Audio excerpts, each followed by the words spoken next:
यशोदा माँ पिछले जन्म में धरा थी, इनके यहाँ संत आए, घर में भोजन का दाना नहीं, क्योंकि ये संतों की सेवा करती थी, तो जंगल से लकड़ियां काटकर जो बेचकर पैसा मिलता उससे साधु संतों की सेवा करती। एक दिन घर में संत तब आए जब घर में अन्न का दाना नहीं था। अब संतों को भोजन कैसे कराएं? तो बगल में कोई सेठ जी का घर था, वहां चली गई, भैया हमें कुछ पैसे दे दो, हम संतों की सेवा करेंगे, फिर जंगल की लकड़ी बेचकर आपका एक एक पैसा चुकाएंगे, खाएंगे नहीं, आपका पैसा जरूर चुकेगा। वो आदमी नियत का खोटा था, उसने माता धरा को देखा और कहा तुम बड़ी सुंदर हो, यदि तुम हमें मिल जाओ तो हम तुम्हें पैसे दे देंगे, तुम अपनी जरूरतें पूरी कर लेना। धरा ने कहा मिल जाओ मतलब क्या है? बोले उस आदमी ने कहा कि ये जो तुम्हारे स्तन हैं ये मुझे बड़े प्रिय लग रहे हैं, यदि तुम ये मुझे दे दो तो मैं तुम्हें बहुत सारा पैसा दे सकता हूँ। माता धरा से उसने उनके स्तनों की डिमांड कर ली। उसकी नियत तो खोटी थी, उसने अपने ढंग से स्तन मांगे थे, लेकिन माता धरा ने कहा कि ये शरीर का चमड़ा यदि इसे देने से संतों की सेवा हो जाए तो देना ही ठीक है, क्योंकि अब कोई ऑप्शन नहीं। तो धरा माँ ने कहा ठीक है, मैं तुझे अपने स्तन देती हूँ। वो आदमी तो बड़ा खुश हुआ। पास में चाकू पड़ी थी, माता धरा ने चाकू उठाई और अपने स्तनों को काट दिया। अपने स्तनों को काट कर उस सेठ की तराजू में रख दी। तुझे मेरे स्तन चाहिए था, मांस का टुकड़ा चाहिए था, ये ले, ये मांस का टुकड़ा तू रख ले, मेरे द्वार पर संत खड़े हैं, भूखे ना चले जाएं, तुमने जो कहा वो पूरा करो। उसने पैसे दे दिए। माता धरा ने बाजार से सामान खरीदा और संतों के लिए भोजन उसी हालत में बनाई। कितना दर्द ना हो रहा होगा शरीर में, पर भोजन बनाया।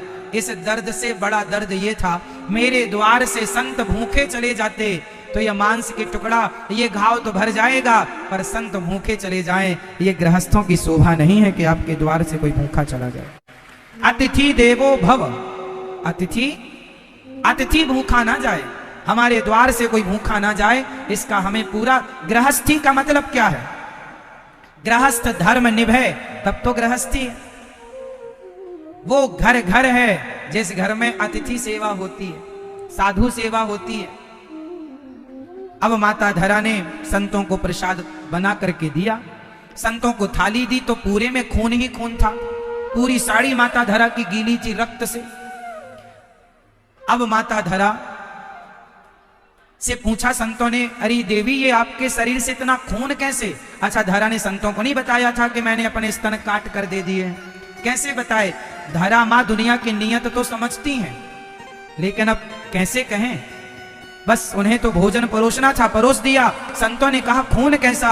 जब जिद की संतों ने तो पूरा बता दिया कि मेरे घर में कुछ अन्न का दाना नहीं था, आप अतिथि के रूप में थे, आपको मैं क्या खवाती? उसके पास उधार मांगने गई कुछ पैसे, तो उसने कहा कि तुम्हें अपने स्तन देने पड़ेंगे। मतलब उसने पैसों के बदले मेरे से मेरा शरीर मांगा था कि साधु सेवा करनी है तो तुम अपने स्तन दे दो, तो मैंने दे दिए, काट करके दे दिए।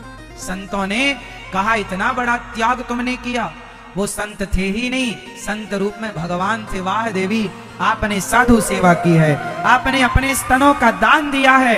अगले जन्म में हम आपका बेटा बनकर आपके नहीं स्तनों का दूध पिएंगे, आपका पुत्र बनकर। वही धरा यशोदा बनी और वही भगवान आज माँ यशोदा के आंचल में गोद में लेटकर माँ का मीठा मीठा दूध पी रहे हैं। जगत को नचाने वाले परमात्मा, जगत का पेट भरने वाले परमात्मा का पेट आज माँ यशोदा भर रही हैं। देखिए ना, सौभाग्य।